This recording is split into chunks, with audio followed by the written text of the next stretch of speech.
상관이 안녕하세요. 없습니다. 박영덕입니다. 본인 소득이 2024년 3,700만 원 미만이어야 합니다. 공개사 시험 대비 가짜 지문 찾기. 자, 다음은 191번입니다. 용도지역인데요. 용도지역이 주거지역, 상업지역, 공업지역이면 안 됩니다. 도시지역에 보면 주거지역, 상업지역, 공업지역, 녹지지역이 있죠. 녹지지역에 있는 농지는 가능하고요. 그 다음에 관리지역, 농림지역, 자연환경보전지역 이런 곳에 있는 농지여야 합니다. 주거지역, 상업지역, 공업지역은 안 되고요.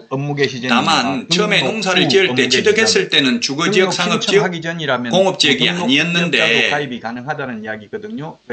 추후에 용도지역이 변경돼서 이런 주거지역이나 상업지역, 공업지역으로 편입됐다면 편입된 날로부터 3년이 지난 농지는 감면 대상에서 제외됩니다. 세금 내야 된다는 이야기입니다. 만약에 주거지역으로 편입됐다면 3년 이내에 처분을 해야만 감면받을 수 있겠죠. 손해배상해주고 나면 15일 이내 재보정. 자, 그 다음에 경작기간인데요. 8년 이상 계속적 또는 간헐적으로 경작을 해야 됩니다. 계속하는 것은 뭐 당연한 거고요. 간헐적이라는 것은 뭐냐면 예를 들면 우리 농지법에도 3개월 이상 국외 여행 중이거나 3개월 이상 병원에 입원한 경우, 이런 경우 교도소 수감 중인 경우, 이런 경우 농사 지을 수 없기 때문에 임대차 위탁 경영이 가능하죠. 예, 그렇게 간헐적으로 농사를 짓지 않았다 하더라도 가능합니다. 8년 이상인데 이때 8년을 계산할 때 어떻게 계산하냐면은 취득일로부터 양도일까지 8년이 되겠죠. 매매 계약인 경우에는 등기 접수일부터 취득한 걸로 보고요. 그 다음에 소유권 이전 등기 접수일 또는 잔금 청산일 중 빠른 날이 양도일이 되겠습니다. 상속의 경우 피상속인이 사망한 경우 이 상속농지 취득일이 됩니다. 그 다음에 증여의 경우에는 소유권 이전 등기 접수일이 취득일이 되겠습니다. 재산상 손해를 입힌 경우 개업공개사에게 책임이 없다 했는데 다음은 있습니다. 양도 당시 농지이어야 합니다. 공개사의 고의가실이 있거나 또는 양도일 이전에 만약에 매매계약 조건에 따라서 매수자가 형질 변경, 건축 착공 등을 한 경우에는 매매계약일 현재 농지이어야 합니다. 그 손해를 배상할 책임이 있습니다. 따라서 이게 계약 체결하기 전에 이미 형질 변경을 했다면 세금 혜택을 못 받을 수도 있습니다. 양도 당시 농지이어야 한다는 것 주의하시기 바랍니다. 194번. 자, 그 다음에 마지막으로 양도소득세 100% 감면 한도가 1년간 최대 1억 원입니다. 만약에 양도소득세를 계산하니까 1억 5천만 원이 나왔습니다. 세금이. 그리고 1억 5천만 원 나왔으면 1억 빼고 나머지 5천만 원만 세금을 내면 된다는 이야기입니다. 세액이 한도가 1억이니까 굉장히 크죠. 만약에 양도소득세가 2억이 나왔으면 1억만 세금 내면 된다는 이야기입니다. 1년간 최대 1억 원이고요. 5년간 누적해서 최대 2억 원입니다. 그래서 만약에 두 필지가 있다면 12월 달에 계약을 했다면 두 필지가 세금을 합하니까 2억 원입니다. 이런 경우 12월 달에 계약을 했다면 필지별로 분할해서 하나는 12월 달에 매도하고 나머지는 1월 달에 며칠 상관이죠. 1월 달에 매도하는 걸로 해서 하면은 각각 연도가 다르기 때문에 1억 해서 2억까지도 혜택을 볼 수도 있을 것입니다. 무상중개의 경우에는 손해배상 책임이 자, 지금까지 양도소득세 감면제도에 대해서 알아봤습니다. 여러분들에게 조금이나마 도움이 될 수 있었으면 좋겠습니다. 다음 강의에서는 보다 유익한 내용으로 찾아뵙도록 하겠습니다. 여러분 남은 시간 행복하세요. 손해가 발생한 경우 안녕. 그 손해를 배상하여야 합니다. 무상중개도 손해배상 책임이 있다. 따라서 무상중개라도 확인 설명을 해야 된다.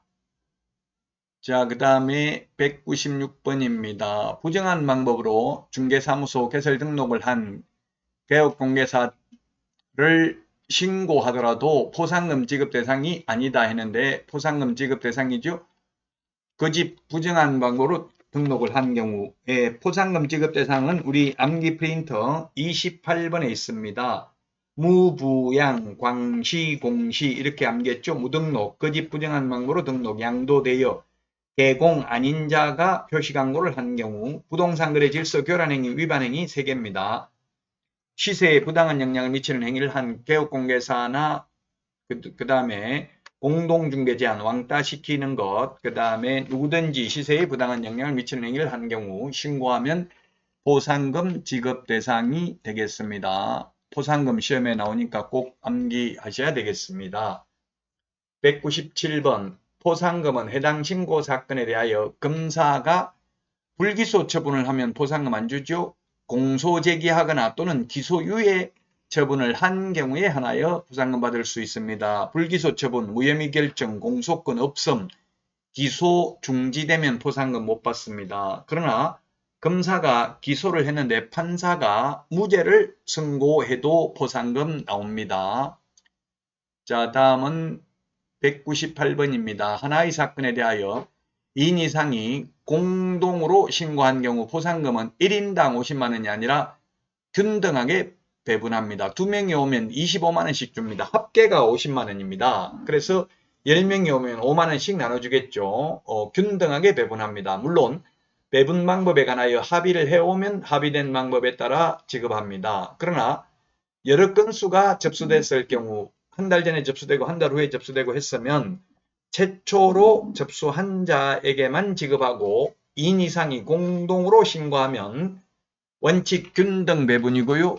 배분 방법에 관하여 합의를 해오면 합의된 방법에 따라 지급을 합니다. 다음은 199번입니다. 하나의 사건에 대하여 2건 이상의 신고가 접수된 경우에는 포상금을 균등하게 배분한다 했는데 균등하게 배분하는 게 아니라 여러 건수 한 달 전에 접수되고 2달 전에 접수되고 또 석 달 후에 접수되고 했으면 맨 먼저 접수한 사람이 포상금 받았으면 뒤에 한 사람은 한 푼도 받을 수 없습니다. 어쨌든 포상금은 총액이 50만원입니다. 그래서 여러 명이 동시에 10명이 오면 5만원씩 지급을 해주고요. 여러 건수가 10건이 접수됐으면 최고 먼저 접수한 사람에게만 포상금을 지급합니다. 자, 그래서 199번은 X입니다. 200번입니다. 등록관청은 포상금 지급 결정일로부터 2개월이 아니라 1개월 이내에 포상금을 지급해야 됩니다. 1개월 암기 프린트 45번에 3번에 있죠. 자격증 교부도 1개월 이내에, 매수 신청 대리 업무정지 1개월 이상 2년 이하, 포상금 지급, 공인중개사법은 결정일로부터 1개월 이내에, 그 다음에 토지거래 허가, 불허가 처분에 대한 이신청, 매수 청구, 선매자 지정 통지, 선매자 지정 통지 받고 나서 선매 협의 완료, 선매 협의 완료 조서 제출 모두 1개월이 되겠습니다. 1개월 15개 암기 프린터 45번에 정리되어 있습니다. 자, 그런데 부동산 거래 신고 등에 관한 법률 포상금은 접수된 날로부터 2개월 이내입니다. 암기 프린터 35번에 동그라미 3번에 있습니다. 부동산 거래 신고 등에 관한 법률상 포상금과 공인중개사법상 포상금 구분해서 정리를 해야 됩니다. 암기 프린터 28번에 구분해서 정리를 해 놓았습니다. 자, 이번 시간 여기까지 하고요. 다음 시간에 찾아뵙겠습니다. 다음 시간에 만나요. 안녕.